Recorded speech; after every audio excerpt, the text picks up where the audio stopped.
What's up everyone, it is Paul here with a very different type of review here at Player 2 and specifically on the YouTube channel.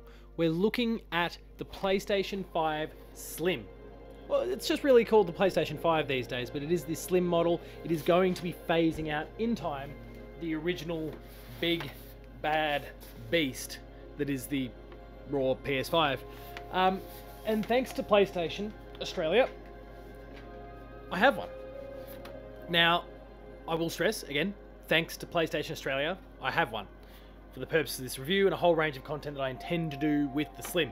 But I want to discuss some differences and some observations that I've made of the PS5 Slim and what this maybe means for the PlayStation family of consoles going forward.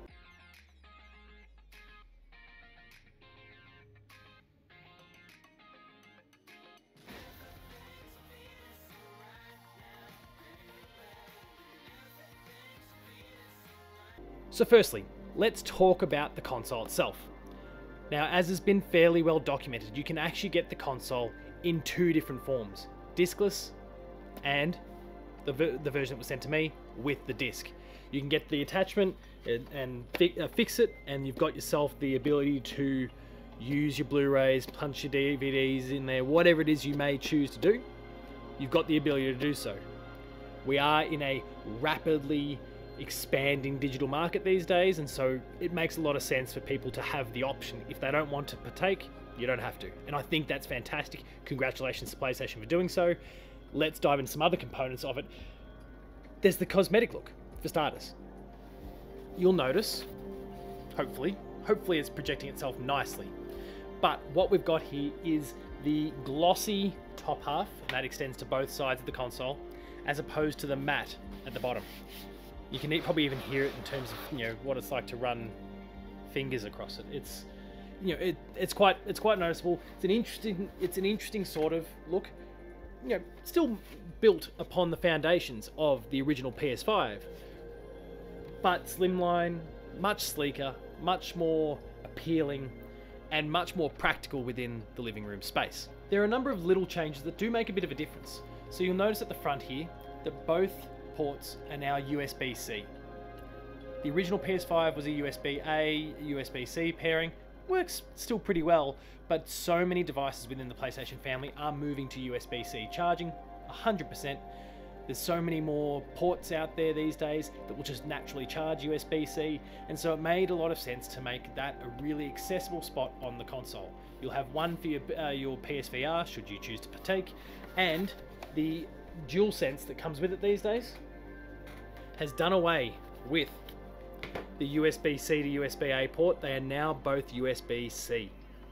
Comes with a nice brand new DualSense as well. So that's kind of an important, I think, point to disclose, I guess, a little bit there.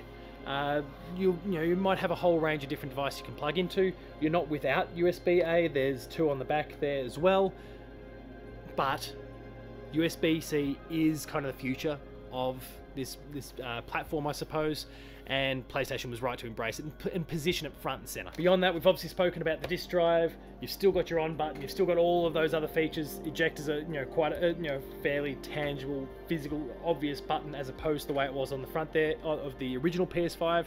In that case, located directly above the power button. And on the rear, there is something to note. Nothing major. I don't think it's going to be a problem for anyone really, but it's the fact that the HDMI port, as I move my finger down here, the HDMI port has now moved up the console. It stands higher than it did before. I don't think that'll have a great bearing on the experience for anyone, but it does mean that you might have to, reposition things just a little bit to get cord placement right if you're standing it vertically, which is one genuine point of concern for the PS5 Slim. Anyone who bought the original PS5 got the base stand with it. It was just a part of the package. That allowed you to stand it vertically. If you wanted to have it horizontal, as people are all too familiar with at this point, you could unscrew this at the back, place it underneath, and you'd be good to go to play it horizontally as well. That is no longer the case with the PS5 Slim. If you want to stand this console vertically, you do need to spend a little bit of extra money to get the vertical stand attachment that will cost you 50 Australian dollars. If you want to position it horizontally, and of course, if we look at that form factor, it's unbalanced, it's uneven. If you want to stand it horizontally, there are these two little feet that come with the PS5 Slim. With the feet attached, it's cleaner, it's simpler, and it's very easy to stand. It does make for a less cluttered, again, kind of living room space, the shelving there. It is a cleaner experience, you know, all part of the smaller console thing. It works really, really well, and it's absolutely what PlayStation could have and should have done early days. So where do I see all of this going?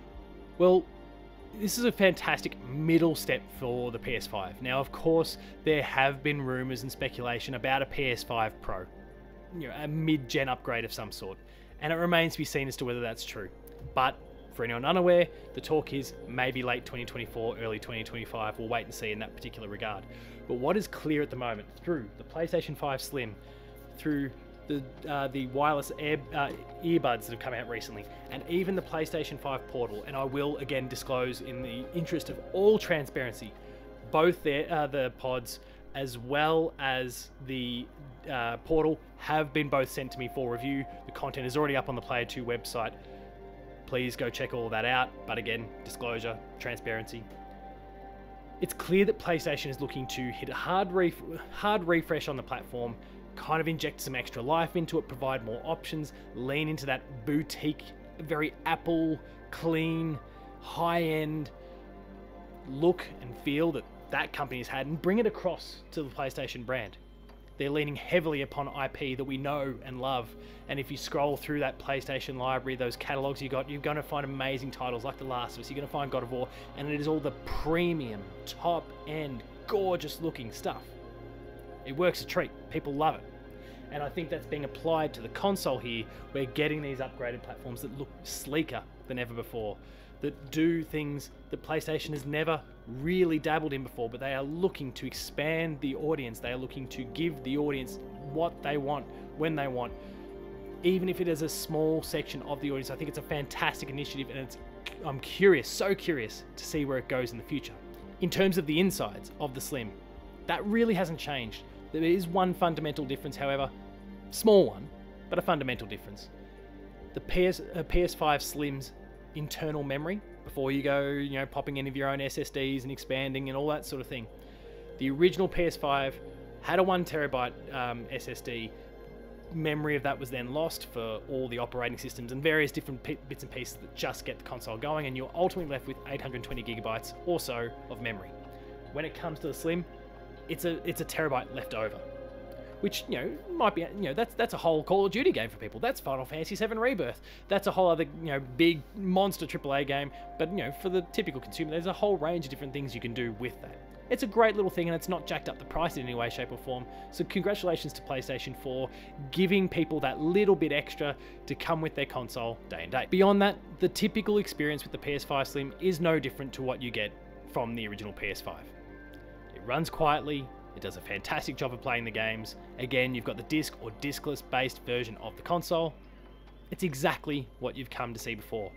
Again, I spoke about how there might, or might not, be an upgraded version of the console in the future. What we have right now is the pure traditional Slim style model, one that is not reinventing what the console is, that is not bringing additional horsepower or any of those sort of things. It is just some key upgrades to improve the quality of life for consumers. And if that's appealing to you, then this is absolutely a console worth buying. If you already own a PS5 and you're not too fussed, maybe you've already invested in additional memory, maybe you've had no issues with your PS5 so far, you might have some plates on it that you already love, then there's no real need to pick up the Slim unless you're looking at getting a second console in the house. But if you are new to the environment and you are still at retail looking at the option of the original PS5 versus the Slim, well, this is an obvious pickup. Again, it doesn't consume the living room in the same way that the original PS5 does. You've got additional memory, the USB-C at the front, the two USB ports at the front make a big difference. This is going to be a great console for you to pick up right now. It's absolutely worth considering. Thank you very much to PlayStation for providing a unit here for me to check out. Expect more commentary across Player 2, across our YouTube, social media, shorts, all of those sorts of things in the future. Thanks for checking it out. check out this other video in the corner, and I'll see you later.